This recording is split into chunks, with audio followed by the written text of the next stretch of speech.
ಒಂದ್ ತಿಂಗಳಿಂದ ರಾಮಾಯಣ ನಮ್ಮ ಕಾವೇರಿ ವಿಚಾರವಾಗಿ ನಮ್ಮಲ್ಲಿ ನಡೀತಾ ಇರುವಂತದ್ದು ಜಲಯುದ್ಧ ಅಂತಾರೆ.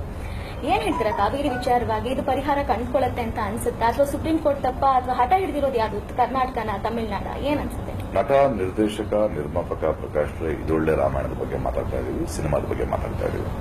ರಾಜಕೀಯ ಅದು ದೊಡ್ಡ ವಿಷಯ, ಅದು ಬೇರೆ ವಿಷಯ. ನೀವು ಅನ್ಕೊಂಡಷ್ಟು ಚಿಕ್ಕ ವಿಷಯ ಅಲ್ಲ, ಅದು ತುಂಬಾ ಆಳವಾದ ವಿಷಯ. ರೈತನ ಸಮಸ್ಯೆ ಬರೀ ನೀರು ಮಾತ್ರ ಅಲ್ಲ, ಬಹಳಷ್ಟು ಸಮಸ್ಯೆಗಳಿದೆ. ತುಂಬಾ ಗಂಭೀರವಾಗಿ ಮಾತಾಡಬೇಕು. ಈ ತರದ ಕಾರ್ಯಕ್ರಮಗಳಲ್ಲಿ ಸುಮ್ಮನೆ ಬಾಯಿಗೆ ಬಂದ ಪ್ರಶ್ನೆ ಕೇಳಿ ನನ್ನನ್ನು ಹೇಳಿಬೇಡಿ. ಇದನ್ನ ರಿಲೇ ಮಾಡಬೇಕು. ಒಬ್ಬ ನಟನಾಗಿ ನೀವು ಒಂದು ನಿಮಿಷ ಸ್ಟಾಪ್ ಇಟ್. ಏನ್ ಸಿಗುತ್ತೆ ನಿಮ್ಗೆ ಇದರಲ್ಲಿ? Stop it. ಏನ್ ಸಿಗುತ್ತೆ ನಿಮ್ಗೆ ಇದರಲ್ಲಿ? ಮಾತಾಡ್ತಾ ಇದೆ, ಜನರು ಆಗಲೇ ಕೋಪದಲ್ಲಿದ್ದಾರೆ, ನೋನಲ್ಲಿದ್ದಾರೆ. ಸಿನಿಮಾ ನಟನಿಂದ ಇದರ ಬಗ್ಗೆ ಏನೋ ಕೇಳಿಕೊಂಡು ಇದು ಯಾಕೆ ಬರುತ್ತೆ ನಿಮ್ಗೆ ಈ ಕೆಟ್ಟ ಬುದ್ಧಿ? ಇದಲ್ಲ ಸಮಯ, ಇದಲ್ಲ ಅಲ್ವೇ? ನೀವು ಇದಲ್ಲ ಅಲ್ವೇ ಸಮಯ? ದಯವಿಟ್ಟು ನೀವು ಜವಾಬ್ದಾರಿಯಿಂದ ಇರಬೇಕು. ಇದನ್ನು ನೀವು ರೆಕಾರ್ಡ್ ಮಾಡಿ ಹೇಳಬೇಕು ಜನಕ್ಕೆ. ನಿಮ್ಗೆ ಯಾಕೆ ಆ ಜವಾಬ್ದಾರಿಗಳಿಲ್ಲ?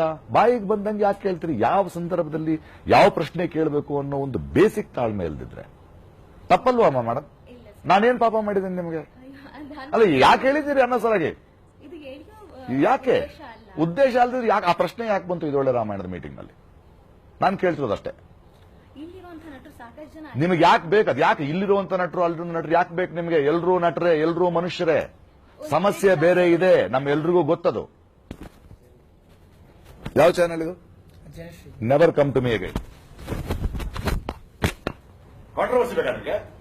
ಮಾಡ್ತೀನಿ ಕಾಂಟ್ರವರ್ಸಿ ಆಗ್ತದೆ.